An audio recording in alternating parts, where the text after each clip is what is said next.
নমস্কার বন্ধুরা, WB good নিউজে সকলকে জানাই স্বাগত। তো আজকের যে লোকসভা আসন, মালদা উত্তর আসন থেকে 2019 সালে জয়লাভ করেছিলেন খগেন মুর্মু অর্থাৎ বিজেপি প্রার্থী। আসনটি নিয়ে তৃণমূল এবং কংগ্রেস অর্থাৎ কংগ্রেস এবং তৃণমূলের মধ্যে কিন্তু চিন্তায় রয়েছে, অর্থাৎ এই মালদা উত্তর আসনটি ভোট কাটাকাটির ফলে অর্থাৎ 2019 সালে জয়লাভ করেছিলেন বিজেপি প্রার্থী। তো এই জোট অর্থাৎ ইন্ডিয়া অ্যালায়েন্সের যে জোট, সেই জোট যদি হয় তো মালদা উত্তর আসনটি কোন দলের পক্ষে যাবে। তো আজকে আমরা দেখে নেব মালদা উত্তর আসনটির ফলাফল 2024 সালে কি হতে চলেছে। 2021 সালে কত শতাংশ ভোট পেয়ে কোন দল এবং কয়টি আসন পেয়ে জয়লাভ করেছে 7টি বিধানসভা আসনের মধ্যে কাদের ক্ষমতা সবথেকে বেশি রয়েছে বর্তমানে, এবং পঞ্চায়েত নির্বাচনের ফল অনুযায়ী জেলা পরিষদ, গ্রাম পঞ্চায়েত এবং পঞ্চায়েত সমিতি কাদের দখলে রয়েছে কতগুলি আসন। প্রথমেই আমরা জানবো এই লোকসভা কেন্দ্রের অর্থাৎ মালদা উত্তর লোকসভা কেন্দ্রে কোন ধর্মের মানুষ সবথেকে বেশি বসবাস করে।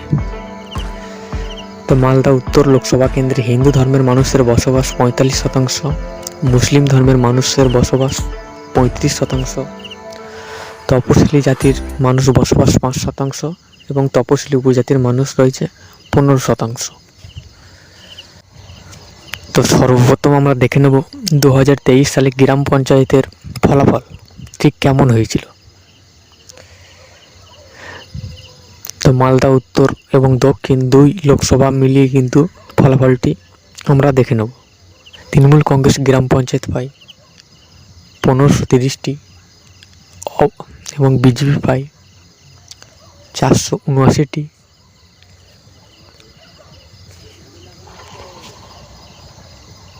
সিপিআইএম পায় 335টি, কংগ্রেস পায় 688টি। স্থান অধিকার করে অর্থাৎ গ্রাম পঞ্চায়েতে 1530টি পেয়ে তৃণমূল কংগ্রেস, এবং পঞ্চায়েত সমিতির আসন 241টি পায় তৃণমূল কংগ্রেস, বিজেপি পায় 79টি, সিপিএম পায় 18টি, কংগ্রেস পায় 93টি। পঞ্চায়েত সমিতির আসনে বাজিমাত করে তৃণমূল কংগ্রেস। জেলা পরিষদে 34টি পায় তৃণমূল কংগ্রেস, বিজেপি পায় 4টি, সিপিএম 0 এবং কংগ্রেস 5টি। জেলা পরিষদ আসনে বাজিমাত তৃণমূল কংগ্রেস। তো সেই ক্ষেত্রে 2023 সালে পঞ্চায়েত নির্বাচনে প্রথম স্থান অধিকার করেছে তৃণমূল কংগ্রেস। এবার আমরা দেখব 2021 এবং 2016 সালে বিধানসভা ভোটের ফল ঠিক কেমন অবস্থায় ছিল। এই লোকসভা কেন্দ্রে 7টি বিধানসভা আসন রয়েছে। 2016 সালে হরিশ্চন্দ্রপুর আসন থেকে কংগ্রেস প্রার্থী জয়লাভ করে। 2021 সালে তৃণমূল কংগ্রেস এই আসনটি ছিনিয়ে নেয়। 2016 সালে মালদীপুর আসনটি কংগ্রেস জয়লাভ করে এবং 21 সালে তৃণমূলের পক্ষে চলে আসে আসনটি এবং 1,26,000 ভোটে জয়যুক্ত হন। পরবর্তী আসন চাঞ্চল আসন থেকে কংগ্রেস প্রার্থী 2016 সালে জয়লাভ করলেও 21 সালে টিএমসি দখল করে এবং 1,15,000 ভোটে জয়যুক্ত হন। মালদা আসন থেকে কংগ্রেস জয়ী হয়েছিলেন 2016 সালে, তো পরবর্তীতে 2021-এ বিজেপি জয়লাভ করে।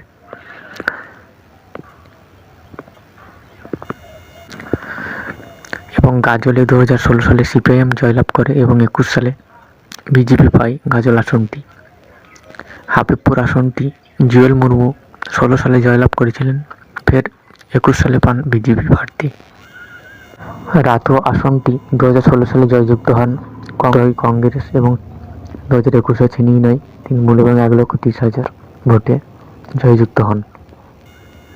যদি 2019 সালের ফলটা দেখে নিই, অর্থাৎ এই লোকসভা কেন্দ্রের বিজেপি প্রার্থী খগেন মুর্মু ভোট পান 5,95,000, 5,09,524টি এবং 37.61% এবং 22% পিলাস খান। তৃণমূল প্রার্থী মৌসুম নূর 4,25,236টি ভোট পায় এবং 31.39% এবং 14% ভোট পিলাস খায়। কংগ্রেস প্রার্থী ঈশা খান চৌধুরী 3,05,270টি ভোট পায় এবং 22.53%, 10% ভোট মাইনাস খায়। এবং দুই দলের তৃণমূল এবং কংগ্রেসের ভোট কাটাকাটির ফলে 37% ভোট পেয়ে জয়যুক্ত হন খগেন মুর্মু এবং বামেরা 24% মাইনাস খায়। এবং 50,000 ভোটে স্টপ থাকে।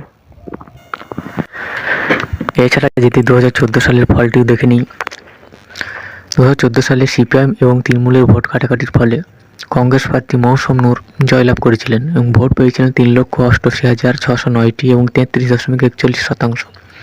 14% অবশ্য মাইনাস খায় এবং সিপিআইএম প্রার্থী খগেন মুর্মু